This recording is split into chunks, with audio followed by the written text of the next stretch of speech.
Bonjour à tous. Alors suite à la vidéo que j'avais fait en janvier sur le départ de mon 1686, je vous avais promis de faire une vidéo lorsque son remplaçant arriverait. Et le remplaçant, le voilà.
Donc alors maintenant que vous avez vu ces quelques images du tracteur, je vais vous en parler un peu plus en détail. Donc il s'agit d'un Newland T6020. Alors tout d'abord, pourquoi un Newland?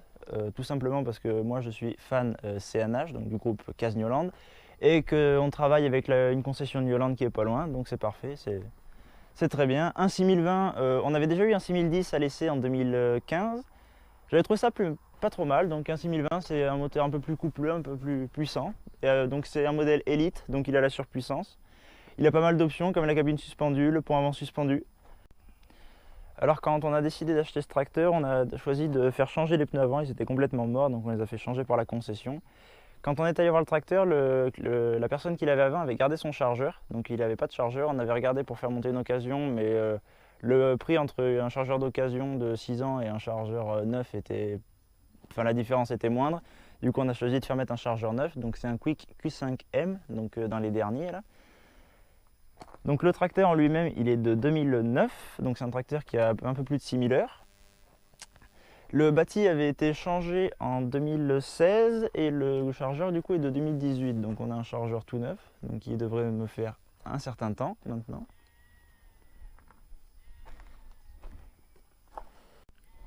Donc aussi un des avantages d'acheter ce tracteur d'occasion donc à la concession, c'est qu'ils ont fait plein de travaux dessus histoire de nous le donner propre. Donc la caisse à outils a été changée, il y a un 3 points tout neuf, le pot d'échappement a été changé, la grille du pot a été changée. Enfin plein de petits détails comme ça qui font que il y avait un rétro de fissuré, il a été changé, de l'autre côté tout a été refait. Donc si on se dirige à l'intérieur, donc ce tracteur il a une boîte ce qu'on appelle électrocommande chez Newland, donc 16 marches avant, 16 marches arrière. On a deux distributeurs, donc en tout cas de prise d'huile, les régimes de prise de force, donc ici on active, on désactive, ici on choisit le régime, donc 540 écho, 1000 tours. Donc là on va avoir le choix des lentes ou des rapides. Là on est en rapide, si on le tire en arrière on est en lente, voilà. Donc on peut passer les vitesses soit là, ou ici pareil, c'est un plus-moins.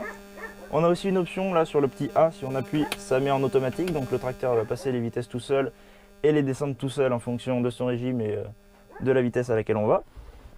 Donc sur le côté on a plein de fonctions, alors on peut mettre le 4 roues motrices, on peut activer, désactiver le pont avant suspendu, enfin plein de trucs. Là on a la commande de chargeur, donc une commande électrique, donc on l'allume ici et ici on a la suspension, enfin ce qui permet d'activer la suspension du chargeur, donc le soft drive. Là on a les commandes du relevage, donc intégrées à la coudoir. Si on lève ici on a tous les réglages du relevage, la vitesse de montée, de descente, les butées, tout ce qu'on veut. Ici on a la prise 3 plots, donc qui peut être utile comme on utilise comme un round-baller pour faire marcher le boîtier d'un épandeur à fumier ou quand on a un semoir de lime, des choses comme ça. En haut on retrouve tous les éclairages du tracteur, les feux de travail, les gyrophares, bon l'autoradio. Un des gros avantages surtout, c'est pour ça que j'ai voulu la série des 6000 et non un T5000, déjà c'est plus gros en gabarit et pour ce que je fais ça me va mieux étant donné que je suis assez grand, je me cogne un peu dans le toit, et on a aussi l'avantage d'avoir un toit vitré sur les 6000. Ce qui est assez pratique quand on empile des bottes ou même quand on fait de l'ébranchage, ça permet de mieux voir la personne qui est en haut du godet.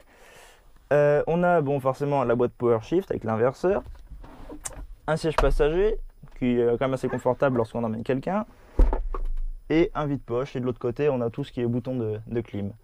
Ce qui est bien aussi, c'est qu'on a quand même une sacrée visibilité avec des grandes portes. Bon, si on casse la porte, on casse tout le côté, c'est pas un avantage, mais bon, c'est pas grave. Donc maintenant, si on s'approche de l'arrière, bon, comme sur maintenant, beaucoup de tracteurs, les commandes de relevage, lever, baisser, on peut activer la prise de force depuis les ailes arrière.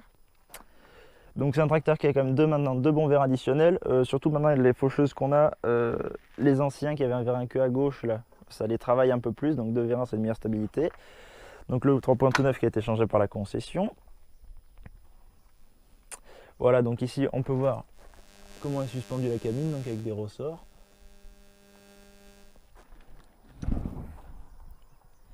Voilà, donc on a également la barre oscillante qui est toute neuve, la chape elle avait pratiquement jamais servi, je l'ai démontée parce que j'en avais pas besoin là. Voilà, donc là on voit tout ce qui a été refait dessus, donc les coudes de pot d'échappement changés, les tôles, les grilles, tout neuf, donc c'est reparti pour un tour.